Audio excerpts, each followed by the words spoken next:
Pero bago ang lahat lumang iba, ito pong Facebook page na nakikita nyo po dito sa gilid na ito ay hindi na po to ma-access ng aking account.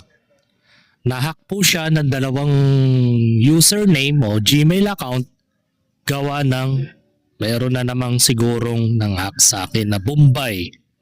Usually, mga nag-hack sa akin, mga Indiano eh. Yan, na nakakayamot. Akala siguro niya marami siyang makikitang kwarta dito mga kaplastik. So nakakapanghinayang kasi may 5,000 followers na po ako dito. Wala na pong silbi yan mga kaplastik.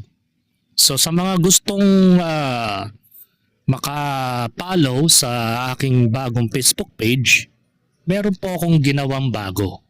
Ito po yung Kaplastik PH mga kaplastik. Kagagawa ko lang to mga kaplastik ngayong June 2026. June 30, 2026 mga kaplastik. Ito na po ang ating bagong official na Facebook page ng kaplastik.ph o .kaplastikph mga kaplastik. Ayan. With 1 follower pa syempre bago eh. Yan pa lang naman ang aking Ayan. Yan yung mga post ko pa lang sa ngayon.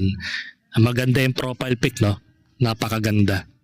So, kayo na lang bahala kung gusto nyo suportahan ang aking page. Mariing nyong i-search na lang po ang Kaplastik Facebook page na bago. Lagi nyong ilalagay sa search engine, Kaplastik PH. Yan.